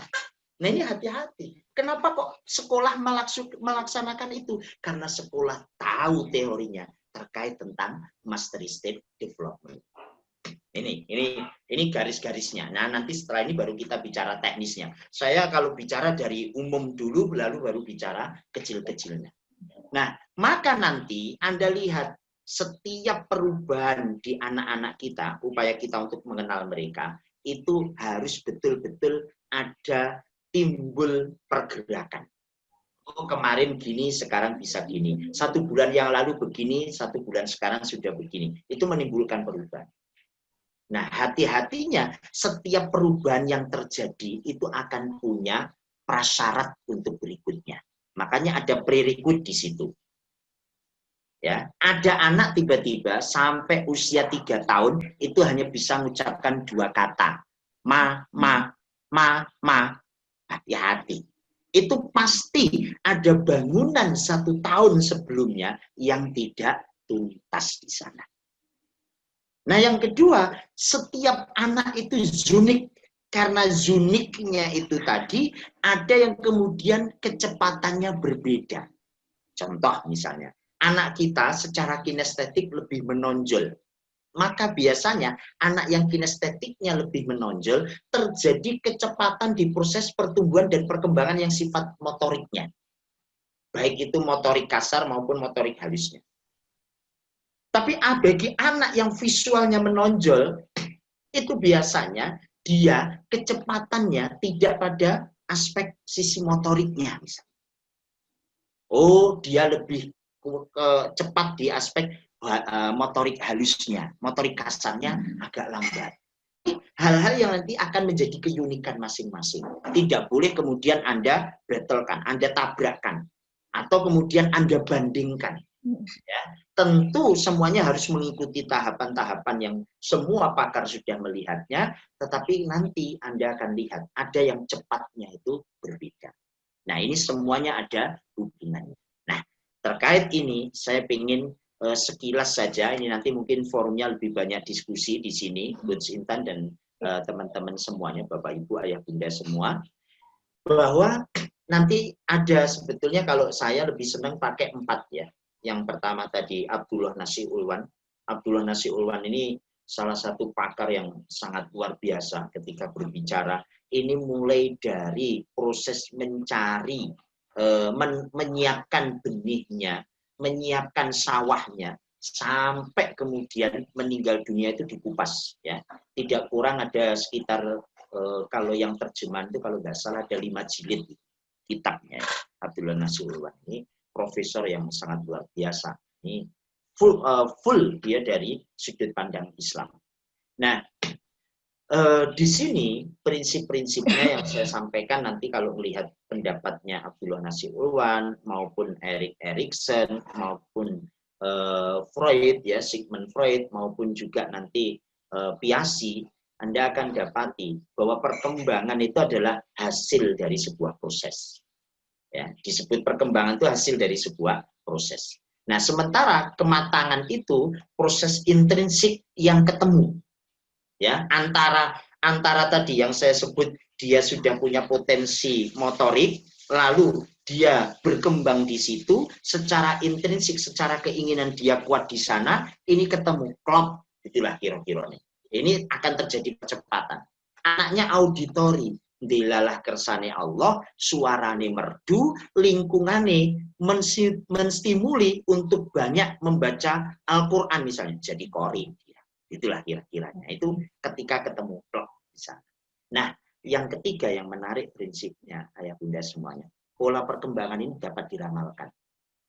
Namanya ramalan, jangan dipercaya 100%. Ya, nanti terus, waduh, Pak Misbah sudah meramalkan gini, ternyata enggak, kemeruh trenernya. Nah, bukan, ini kan ramalan. Ramalan itu bisa benar, bisa tidak. Karena memang masa depan itu gelap, tetapi kita diminta untuk positif menatapnya. Ya, jangan jadikan update status ya. Nah, jadi, nah, saya ingin sampaikan ini. Jadi pola perkembangan itu bisa diramalkan. Artinya kalau sampai di usia sekian, yang harusnya mastery di mastery developnya tadi itu dia sudah tuntas, ternyata kok enggak, kita bisa meramalkan. Ini nanti efeknya di mana? Seperti itu. Kira-kira seperti itu. Oke, ini sekilas saja apa yang bisa kita munculkan, Coach Intan, kaitannya tentang beberapa pakar tadi. Misalnya, kita lihat, ini Piaget. Kalau Piasi itu Bapak Ibu, dia lebih menyorotinya karena ini ahli pendidikan ya. Jan Piasi itu menjadi seorang filosof dalam dunia pendidikan, ini jadi rujukan. Semua yang belajar teori pendidikan pasti dapat ini ya, psikologi pendidikannya Jan Piasi. Nanti kalau enggak berarti Anda pas tidak masuk di perkuliahannya ya. Nah, ini karena nostalgia saya berpuluh-puluh tahun yang lalu ini ya, mengingat dulu ya, sekitar 20 tahun yang lalu ya. Nah, Piasi itu membaginya menjadi periode sensori motor, periode operasional konkret. Nah, disinilah kita mengenal ayah bunda semuanya, anak-anak atau putra-putri kita yang saat ini ada di PG Tunas Aisyah maupun di TK Aisyah 36 itu, ini adalah masa-masa pra-operasional. Ya, ini masa-masa pra-operasional. Apa itu periode pra-operasional itu? Ada tahapan-tahapan itu kita mulai mengenalkan. Biasanya ini tahapannya adalah dengan pola satu. Kita panggil, dia nengok, oh berarti ini sudah tuntas di sini. Kognisinya mulai jalan di sini. Namanya dipanggil, dia melihat. Kita sudah bisa mulai mengarahkan, tapi tidak dalam perintah yang panjang. Gitu ya, perintahnya itu pendek-pendek gitu, dan ini biasanya teman-teman di apa namanya di TK ini sudah sangat luar biasa lah, teman-teman guru di PAUD sudah sangat mengenal istilah-istilah ini. Sehingga kalau kita perintah makan, minum, hindari. Nah, jadi kamu setelah ini makan ya, setelah makan nanti kamu ke sana, setelah ke sana kamu ke sini, nah setelah ke sini kamu ke sana ke sini. Nah, itu hindari, itu jibek bocah. Ya gak paham ya. Terkadang orang tua kalau tidak mengenal ini, perintahnya itu langsung perintah kayak orang dewasa. Padahal secara struktur kognitif ini masih pra-operasional. Maka ayah bunda yang di rumah harus paham ini. Oh, berarti sering merintah, ya gak apa-apa. Kan kadang-kadang tuh, ya Allah Ustaz, anakku itu nek gak dielingno, orang melaku. Belajar, terus engko wis bar belajar tane, ayo waktunya dirapikan. Wis, mari dirapikan. Wis anu maneh. Ayo waktunya sekarang duduk main. Apa iku kudu diperintah? Apa iku kudu dielingno? Ya memang wayahe. Sekali lagi kalau Bapak Ibu tidak siap untuk itu, pertimbangkan anak lagi. Ya. Ini nggak mudah soalnya ya. Bawelnya di situ, mengingatkannya pendek-pendeknya. Ayo Mas, dirapikan. Nah, nanti rapikan, dipastikan sudah rapi. Ayo Mas, dikembalikan ke sana. Itu memang tinggalnya pendek. Sekali Anda, Mas, ini dirapikan. Maunya Anda itu kan kayak otomatis, gitu ya. Maunya itu kan semuanya itu kayak otomatis. Belajar itu dia akan langsung duduk, ngambil tasnya. Setelah ngambil tasnya, dia buka. Selesai dia buka, dia masukkan tasnya lagi. Dia kembalikan ke mejanya. Lah, itu kan jenengan sing wong gede. Wong kadang wong gede ya orang ngono. Nah, ini sekali lagi harus memahami itu. Nah, ini kadang disinilah battle-nya. Nek jenengan ora weruh teori ini, ora paham keilmuane, pengen kabeh instan. Jadi sekali lagi nek jenengan pengen instan, tuku robot apa boneka. Nah, gak iso iki ya. Oke, next. Ini kalau Piasi ini dalam, kalau kita mau memperdalam kita dalam. Ini Erik Erikson. Kalau Erik Erikson itu dia lihatnya pada aspek psikososial. Nah, psikososialnya Erik Erikson itu dia melihat interaksi antar anak. Maka Anda akan dapati anak kalau usia 0 sampai 18 itu apa namanya? Istilahnya itu CFA ya, carefulting gitu ya, apa ya? Semacam dia menangis karena tidak nyaman ya. Dia menangis karena pokoknya basah, dia menangis, pokoknya call feeding-nya itu harus betul-betul kita tangkap bahwa ini ada sesuatu yang enggak benar. Maka nanti kalau anak itu senantiasa apa namanya call feeding-nya terbangun dengan baik, itu akan muncul trust kepada lingkungannya. Ada anak yang kadang dipegang oleh siapa nangisnya menjadi-jadi, itu karena masalah trust dan mistrust. Nah, di usia antara 1,5 sampai ini ya, 1,5 sampai 3 tahun. Ini adalah SIM, sim and doubt. Jadi anak-anak ini biasanya kalau di sini itu dia mulai menunjukkan, mulai berani gitu ya. Kalau ada tamu dia mulai jalan-jalan gitu lah ya. Nah, lalu kadang ini coba Anda bisa bayangkan ini ya. Anak-anak ini mulai mencoba untuk dia menunjukkan kemampuan tadi. Dia bisa naik, dia bisa turun, dia bisa loncat-loncat. Nah, ini biasanya untuk mendapatkan keberanian sebagai bentuk otonomi maupun inisiatifnya, Anda akan dapati usia ini adalah usia yang kadangkala itu membuat betul-betul kita gregetannya itu di sini. Karena memang inisiatifnya tinggi, otonominya tinggi. Tapi ini harus tuntas. Ini anak kalau di usia antara 2 sampai 5 tahun ini, Masya Allah, semuanya dieksplor. Tak kasih contoh ya, kadangkala itu, kita ini ya Allah, mendapati anak-anak usia 3 sampai 5 tahun itu, mainan misalnya, protol kabeh. Kalau enggak gitu, apapun yang dia pegang itu jadi rusak. Karena memang dia sedang mencoba untuk inisiatif. Lalu nanti masa-masa yang ini juga dia ingin menampilkan diri. Kalau enggak dia akan inferior. Dia akan merasa tidak nyaman. Misalnya, pangananku neng omah akeh Bu Nur. Roti sembarang ku ono. Iku didekek nang dhuwur meja, gak ditemok. Bareng ono dayoh, dekek nang dhuwur meja nyuguhi. Iku sing semula ora doyan roti ku malah ngimel, ngimel sampean.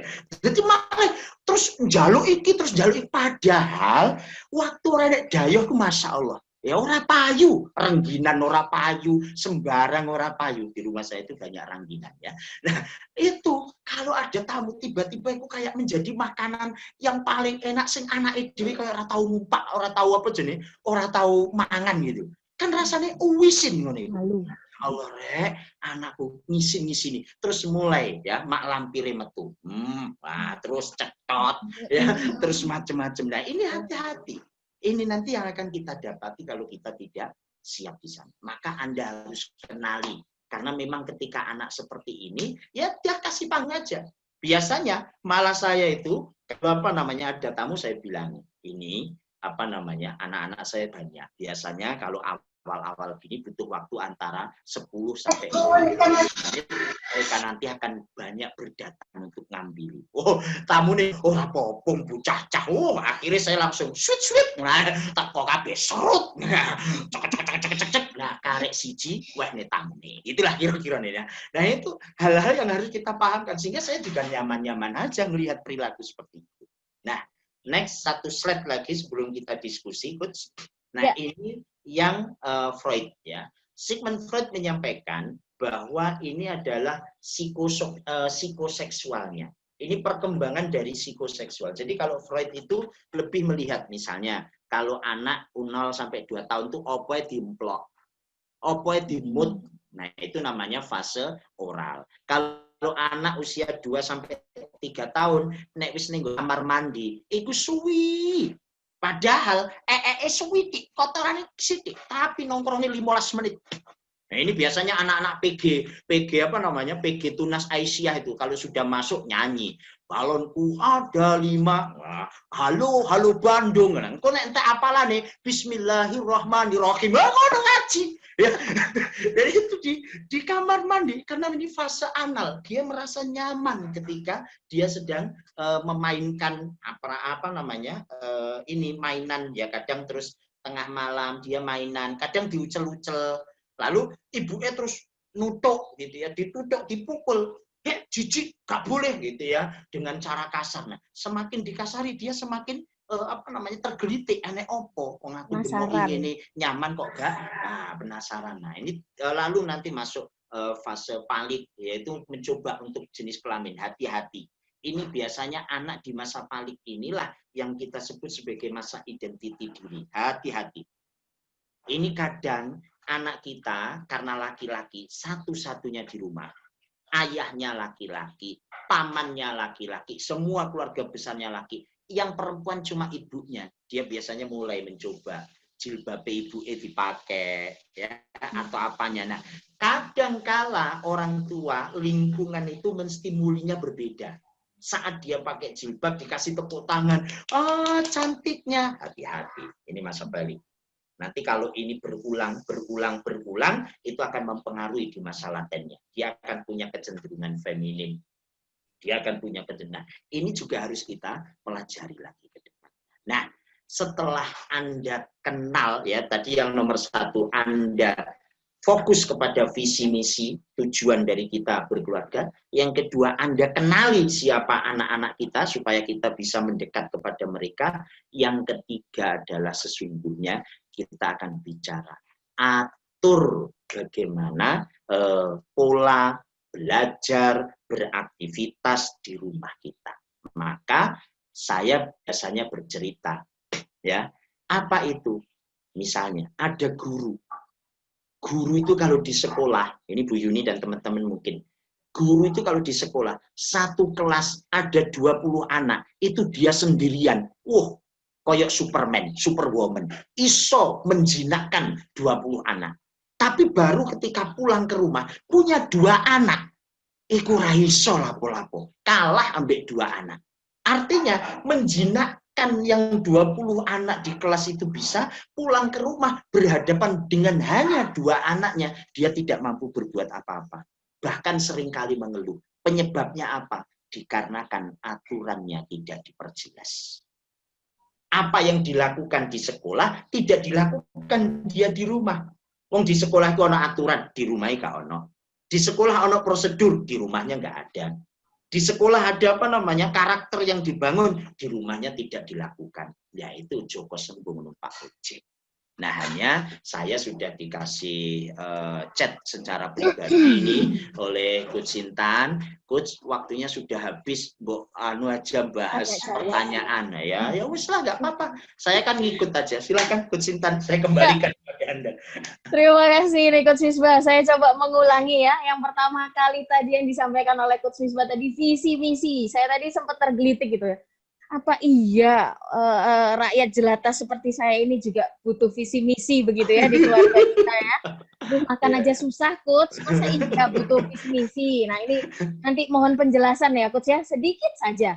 Lalu yang selanjutnya memang kita harus mengenali anak kita melalui tahapan-tahapan perkembangan anak-anak kita ya. Jangan sampai orang lain mengenali atau guru-guru yang ada di sekolah itu mengenali anak-anak kita, tapi kita sendiri sebagai orang tua itu tidak mengenali anak-anak kita.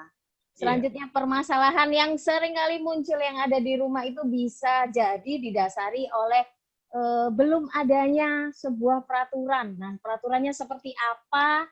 Lalu apakah harus tertulis ataukah tidak harus tertulis atau seperti mana? Yang buat siapa ataukah hanya orang tua saja? Sepertinya nanti akan terjawab dengan pertanyaan-pertanyaan yang ada di kolom chat ini, Kut. Ya, silakan. Lumayan banyak ini, Kut, ternyata. Yang pertama dari ini bundanya Nasifa ini ya. Kalau nama bundanya Nasifa kurang ini ya. Pandemi ini entah kapan akan berakhir. Alangkah baiknya kalau pemerintah mulai membuat protokol kesehatan untuk sekolah agar mulai bisa aktif belajar lagi di sekolah.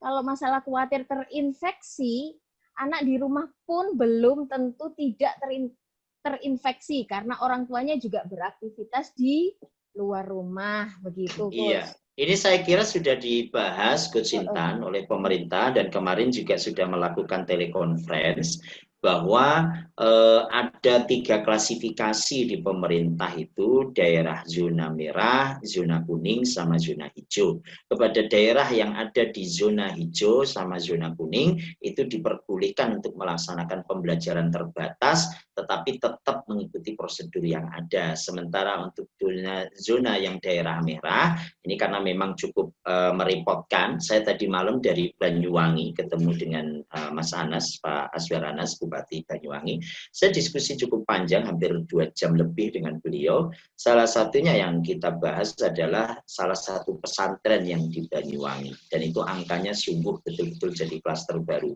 Anda bisa bayangkan satu pesantren ini jumlah santrinya hampir 7.000 lebih dan yang kena dampak itu hampir 5.000 ya, meskipun ini tidak dipublish ya. Ya, hanya apa namanya, yang dipublish itu hanya sekitar 900 orang saja. Tapi ini menjadi sebuah kluster baru. Karena ini memang tidak mudah. Tentu ada orang-orang yang secara awareness sudah cukup tinggi, atau ada orang-orang yang kemudian melihatnya dari sudut pandang lain. Nah, dalam konteks sistem pasti berbicaranya akan lebih hati-hati, Bunda Nasifa ya. Biasanya akan lebih prepare, akan lebih penataan gitu ya. Kalau saya ini termasuk lah, wong anakku neng omah ya keluyuran ambek kancane, daripada ngono mbok sekalian naik misalnya gitu ya. Itu ada orang-orang yang punya pandangan seperti itu. Tapi di sisi lain, ini kalau sudah jadi ranah kebijakan, dia sifatnya masif, itu tentu tidak bisa hanya dari satu sudut pandang. Nah, ini juga nanti saya kira apa yang sudah ditetapkan dengan zona hijau, zona kuning, dan seterusnya itu bisa menjadi rujukan. Saya kira kalau kita bicara Sidoarjo, Surabaya, Gresik, ini memang sampai hari ini masih cukup berisiko lah ke sana. Tapi bukan berarti kemudian ditutup total. Saya termasuk yang sepakat, mungkin bisa diatur nanti. Nah, tapi tetap koordinasi dengan dinas ya. Saya kok melihatnya, Bunda Nasifa, ini ada larangan dari Dinas Pendidikan. Kalau guru-gurunya, dan termasuk saya meyakini teman-teman di TK Aisyah maupun juga di SDMM, sudah sangat siap. Kemarin saya diskusi dengan Ustaz Faizul, Mbak Vita pun juga menyampaikan mereka sudah sangat siap kalau anak-anak sebagian yang masuk. Oke. Mungkin baik. Itu semoga menjawab. Selain itu juga anak-anak kan lebih rawan dengan tertular virus ini ya Coach ya. Karena apalagi di Surabaya kalau nggak salah itu ada 120 guru yang sudah terinfeksi begitu ya. Jadi agak khawatir begitu ya, mungkin makanya pemerintah mengambil. Iya, itu yang terdata, yang tidak terdata saya yakin lebih besar lagi. Nah itu biasanya kan gitu ya, biar tidak heboh begitu ya. Baik, saya lanjutkan ya Coach. Pertanyaan kedua dari Zaren. Mamanya Zaren. Iya, mamanya Zaren Zaid bin Sabit. Suka cemas mendampingi anak belajar di rumah seperti sekarang ini karena kebetulan tahun depan insya Allah anak sudah mulai masuk SD. Lalu bagaimana persiapan yang harus dilakukan, terutama untuk menawari murid yang kebetulan anak mau masuk SD, lalu di tengah pandemik seperti saat ini, begitu. Saya mengingatkan yang tadi sudah saya sampaikan, kembali kepada teorinya Brunner, Bunda mamanya Zaren ya. Di teorinya Brunner maupun Marzano itu, tugas kita kalau ada di anak usia PAUD dan di usia SD, aspek sikap itu kalau di PAUD 80%, kalau di SD itu 70%. Maka bantulah sekolah dalam hal ini berkolaborasi dengan pihak sekolah, Anda membantu menuntaskan aspek sikapnya. Karakter learning-nya dibangun. Karena kalau dalam proses pembelajaran jarak jauh seperti ini, prasyarat yang paling utama itu adalah self-direct learning-nya tinggi. Orang menyebutnya dengan asynchronous learning. Ya, kalau dulu namanya synchronous learning, kalau ini asynchronous learning. Asynchronous learning itu pembelajaran yang kemudian tidak langsung tatap muka. Di situ dibutuhkan yang paling mendasar adalah self-direct learning-nya sudah terbangun. Karakter belajarnya sudah terbangun. Anda bantu sekolah itu sudah sangat luar biasa. Nanti akan mudah pihak sekolah untuk kemudian berinteraksi karena anak ini sudah disiplin, sudah bertanggung jawab, dia sudah tahu terhadap waktu dan seterusnya. Dari mana atau bagaimana cara membangunnya? Ini tadi sepertinya slide yang sudah dilarang sama Coach Intan untuk di-share-kan ya. Ini kalau mau utuh itu memang 3 jam. Nah, itu slide-nya adalah dimulai dengan peraturan. Setelah peraturan Anda buat jadwal. Setelah Anda buat jadwal, nanti Anda buat prosedur. Setelah Anda buat prosedur, Anda buat penghargaan dan konsekuensi. Nanti akan muncul karakternya itu ya, seperti itu. Semoga menjawab. Oke. Baik Coach Misbah, jadi itu tadi sempat disinggung sedikit begitu ya. Ini ada bundanya Fatia juga dengan mamanya Mas Aska gitu juga bertanya mengenai saran bagaimana tips pembelajaran jarak jauh di mana orang tuanya juga sibuk begitu Coach, sibuk untuk bekerja, dua-duanya sibuk bekerja begitu. Sehingga solusinya bagaimana? Lalu kalau anak-anaknya mengalami kejenuhan juga bagaimana cara mengatasinya? Karena anak-anak sukanya main terus. Lalu reward and punishment-nya bagaimana untuk anak-anak yang usia TK? Karena takutnya Coach, isu-isu yang saat ini sedang marak ini kan terganggu mentalnya begitu Coach, karena semacam dibully sama orang tuanya begitu ya, karena sering dimarahin. Nah, ini 3 hal ini yang menjadi fokus atau pertanyaan dari sebagian besar yang melalui private chat ini Coach. Iya. Mohon pencerahan sedikit. Iya, saya ingin sampaikan kepada ayah bunda semuanya ya, kaitannya tentang pasangan suami istri yang kemudian bekerja dan seterusnya. Ini memang satu hal yang tidak mudah. Sekali lagi biasanya saya akan mengembalikan, karena ini bagian dari pilihan, kembali kepada tujuan panjenengan semuanya. Ini apa? Ya, ini memang tidak bisa tidak, mohon maaf dengan sangat, saya akan selalu menyampaikan di sini, monggo itu bagian dari pilihan. Anda di rumah juga ada konsekuensi, ketika Anda dan pasangan memilih bekerja, itu juga ada konsekuensi. Dan Anda harus total di sana. Nah, ini yang memang kadangkala tidak mudah, ya, apalagi dengan zaman yang sekarang. Ya, di mana tuntutan untuk gaya hidup dan seterusnya yang sudah sangat tinggi, lalu tuntutan kebutuhan yang juga sangat tinggi, itu seringkali kemudian mereduksi tugas-tugas mendidik kepada putra-putrinya. Ya, saya betul-betul apresiasi misalnya pasangan saya, mohon maaf ya, istri saya itu betul-betul care sekali terhadap seluruh proses pendidikan. Mulai dari kapan jadwalnya, dia cukup rajin untuk make sure itu semuanya, untuk memastikan ini semuanya. Dan saya sangat terbantu di situ, karena memang saya adalah orang yang tidak pernah ada di rumah, ya, dalam tanda petik ya. Sering kalinya saya tidak ada di rumah. Nah, ini harus saling mampu memerankan itu. Loh, kan enak, istrinya Pak Misbah nggak bekerja, siapa bilang? Coach Intan ini partner istri saya bekerja, ya. Tapi itu bagian dari konsekuensi, bahwa ada sesuatu yang memang harus kita bayar dalam tanda petik untuk itu. Kelelahan dan seterusnya itu pasti. Nah, ini mohon untuk nanti bisa di-clearkan. Yang kedua, kaitannya tentang reward and punishment. Reward and punishment itu untuk anak TK bagaimana gitu ya. Jadi gini, kita mengajarkan kepada anak-anak. Memang Imam Ali itu menyampaikan, ya, perlakukan anakmu usia 0 sampai 7 tahun laksana seorang raja. Bukan berarti raja itu keinginannya dipenuhi semua, itu malah salah. Nah, kalau dia pengen nyebrang jalan sementara banyak kendaraan, terus kita turuti aja kan ya ketabrak. Nah, tentu sesuatu yang mengamankan. Nah, seringkali kita mendidik itu bukan untuk sebuah keamanan masa depannya, tapi kenyamanan sesaatnya. Ini hati-hati. Sekali lagi, seringkali kita kepada putra-putri kita itu memberikan rasa nyaman sesaat, bukan untuk keamanan di masa depannya. Reward and punishment itu memang bukan untuk kenyamanan, tapi untuk keamanan berikutnya. Nah, ini hati-hati. Loh, apakah anak-anak, selama anak-anak itu, bahkan mohon maaf, anak belum genap 1 tahun, dipanggil sudah nengok, itu sudah bisa diperintah. Dan Anda kan sudah merintah itu. Hak, mangap, emploi, ya, hak, TTI. Itu kan perintah. Selama anak sudah memahami sebuah perintah, anak sudah bisa dikenalkan dengan aturan.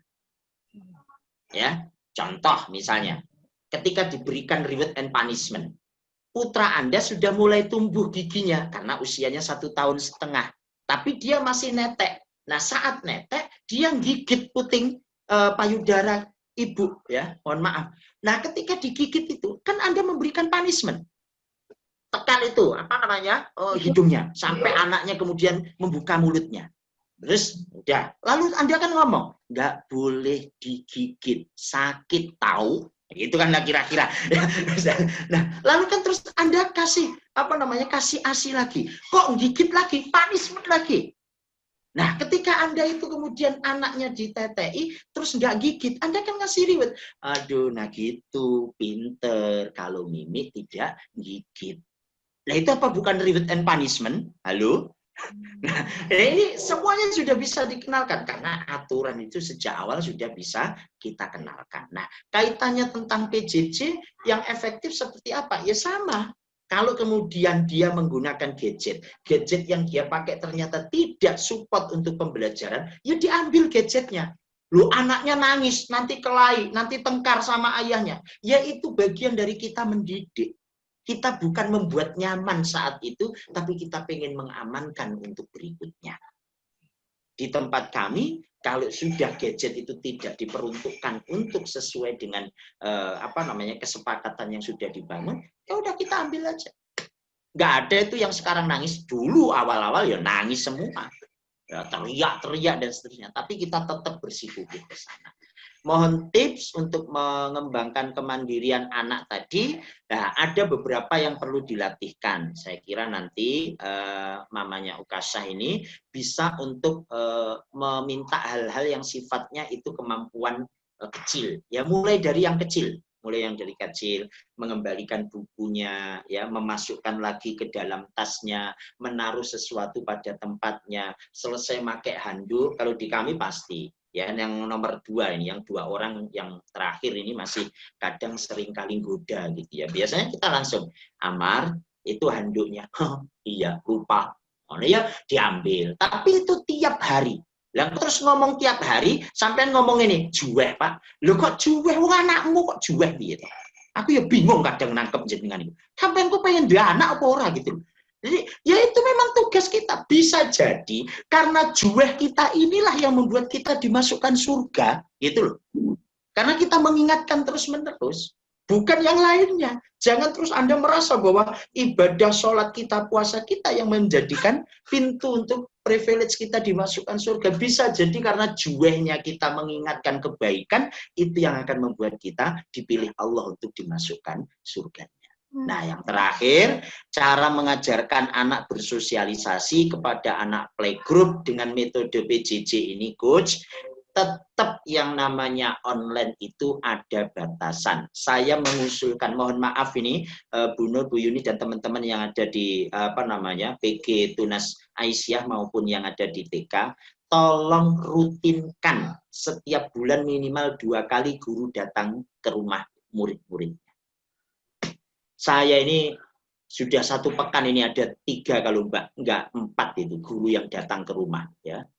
Pas lah ya sekalian. Selalu minta datangnya itu jam 11 biar bisa makan siang kelihatannya. Enggak ya. Kan kita bisa langsung rame-rame bareng gitu ya, nangkung sambil. Itu sambil dia melihat bagaimana perilaku anak-anak kami ketika makan, bagaimana dia membantu, bagaimana. Ini saya kira kepada teman-teman, ini pertanyaan bagus dari mamanya Malik ini, bahwa sebisa mungkin anak-anak ini tetap kemudian didatangi, bukan dilepas. Karena ada aspek sosialisasi ya. Lalu kita minta kepada yang bersangkutan di lingkungannya juga melakukan aspek sosialisasi. Lalu satu saat kalau di sini dulu ya, kita dulu meskipun ini belum pandemi saat itu, anak-anak saya itu sudah biasa fit call dengan temannya. Nah, itu nanti ada program untuk jodoh-jodohkan gitu. Biar saling ngobrol. Apa gitu kan, saling melihat dan seterusnya. Nah, ya namanya anak-anak, kasih waktu 10 menit saja, nggak usah lama-lama. Yang penting dia bisa berinteraksi. Mungkin gini itu susah. Masuk, orang kenal gitu kan. Nah, nanti ini tentu membangun itu nggak mudah. Nah, membangun mental anak biar percaya diri, ini pas mau saya sampaikan ini, Coach Intan. Dan ini terakhir aja ya, Coach Intan ya. Iya, ini terakhir ya. Oke. Jadi kaitannya tentang mamanya Nasir Bilal bin Rabah ya, dari kelas Bilal bin Rabah, mamanya Nasir ini cara membangun mental anak agar lebih percaya diri. Ada namanya teorinya, kalau dalam teori perkembangan itu namanya scaffolding phase. Dicatat ya, Bunda. Namanya scaffolding phase. Ya, di teori scaffolding phase itu Bapak Ibu akan dapati gini. Misalnya, ini lingkaran bareng-bareng. Lalu kita minta, ayo nak, sekarang nyanyi. Ayo berdiri, nyanyi. Anaknya jegrek kayak gitu kan, wis gak gelem pokoknya semeneng ae, wis gak kan. Oh ya udah, kalau nggak mau nyanyi tepuk aja. Gak mau dia. Nah, maka ini harus mengikuti tahapan yang saya bilang tadi, scaffolding base, tangga bertahap. Tangga bertahapnya gini. Yuk semuanya teman-teman kita nyanyi dulu. Semuanya tepuk tangan dulu. Ternyata dia berani karena temannya banyak. Nanti kalau sudah tepuk tangan bergantian. Ayo kamu tepuk tangan 2 kali, kamu 2 kali, kamu 2 kali, gantian terus sehingga dia merasa oh dapat itu. Nanti setelah itu diminta berdiri di tempatnya, berdiri, nggak usah maju, berdiri di tempatnya, berdiri di tempatnya. Kalau sudah berani berdiri di tempatnya, maju 1 langkah. Nah, kalau sudah bisa berani maju 1 langkah, kemudian langsung berdiri di tengah-tengah. Itu semuanya bertahap. Dan untuk scaffolding pace ini, Anda bisa sampai mengulang 2-3 bulan. Ya, sing koyok-koyok ngene iki kan wong tuwek garo to. Sing roh kan cuma gurune tok masalahnya. Makanya kita sampai no gitu loh. Jadi ini yang kayak saya ini guru TK tahun 94 saya ngajar di TK ya. Jadi ini nostalgia masa lalu lah ya. Sing kayak gini. Semua teori ini saya dapatkan waktu dulu saya ngajar di TK. Jadi Anda bisa bayangkan ini bahwa untuk hal yang sekecil itu, masalah kemandirian pun ternyata tahapannya panjang. Kenapa? Karena memang pendidikan itu sebuah proses. Karenanya ayah bunda, nikmati seluruh proses-proses yang ada. Dan sungguh hasilnya tidak sesuai dengan proses pun Allah sudah melihat kita semua. Terima kasih, saya kembalikan. Matur nuwun semuanya. Alhamdulillah, terima kasih Coach Misbah atas masukannya hari ini ya. Luar biasa, tadi kita diawali dengan visi misi, lalu harusnya visi misi diturunkan jadi peraturan dan prosedur sehingga bisa membentuk menjadi karakter siswa gitu ya, karakter dari anak-anak kita.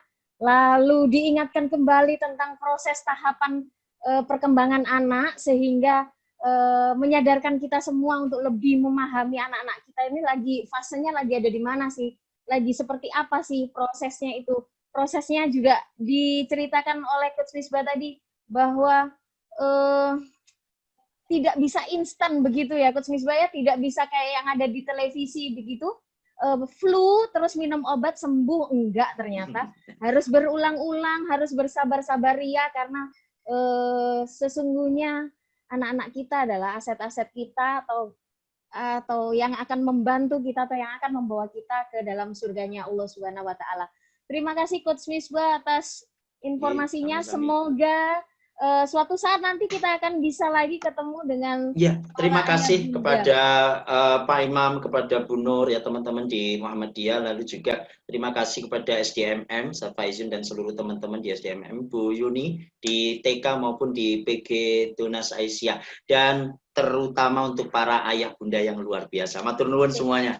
Makasih, semangat sekali saya lihat gambar-gambarnya ya. Betul sekali. Nggak ada yang beranjak ya, Coach. Nggak ada yang beranjak sama sekali. Semuanya matur nuwun. Ini standby di depan layar begitu. Baik, saya juga mengucapkan terima kasih sebesar-besarnya atas kesempatan yang diberikan kepada Kualitas Pendidikan Indonesia untuk turut serta dalam proses atau dalam kegiatan parenting hari ini. Begitu yang bisa saya sampaikan. Saya kembalikan ke Ustadz Aini Vitanova.